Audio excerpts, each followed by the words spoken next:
The Capitol building, and you can see that the National Guard has this intersection totally closed off here, and a lot of the restaurants and offices nearby have been boarded up. They've got checkpoints at intersections all around, a very wide perimeter in this area around the Capitol building. You can't get in this area unless you show the National Guard an ID and explain what it is that you're doing here. I haven't seen security in this area like this since the days just after those September 11th attacks back in 2001. Meanwhile, all of these security concerns are really upending the plans now for the Biden inauguration. They'd hoped to have a rehearsal for Joe Biden on Sunday. That's been postponed due to some of these security worries. They'd also hoped to have Joe Biden coming to Washington on Amtrak.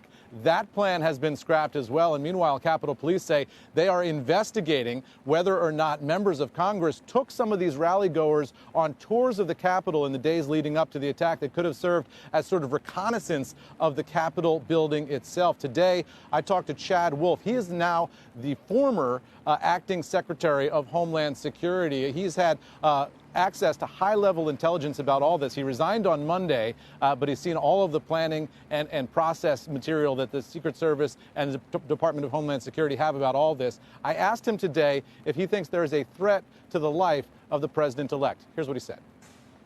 What I do know is there's an increased level of chatter, certainly, because of the events of last week. DHS this morning said there's no credible, specific threats to the National Capital area or to the inauguration, so I'll certainly take them on their word at that. He also told me that he had seen those public reports that some of these rally goers may have had plans to capture or assassinate lawmakers. Those plans, as you mentioned, Shep, those reports have been walked back. Here's what he said about that. If that's the case, obviously it's very disturbing, very sickening. Those individuals need to be dealt with.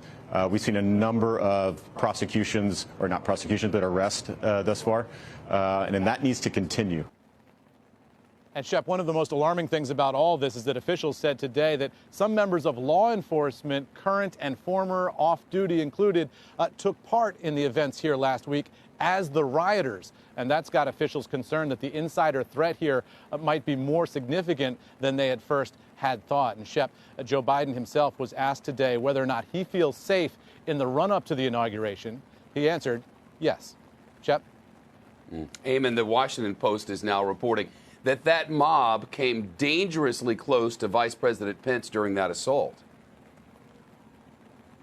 Yeah, they did report that. And what we're learning now through the Washington Post is that as the rioters were coming up the steps to the Senate floor on the second floor, the Secret Service was moving the vice president out of the Senate chamber and into a secure room right nearby. They came seconds and feet away from running directly into that crowd. And you can imagine the fear and frustration on the part of the Secret Service as they hold up with the vice president in that secure room just off the Senate floor. Their instinct is to evacuate the vice president whenever there's any kind of danger like that. But in this case, they were surrounded on all sides by an angry mob. It took them a long time to get the vice president. Shepard Smith here. Thanks for watching CNBC on YouTube.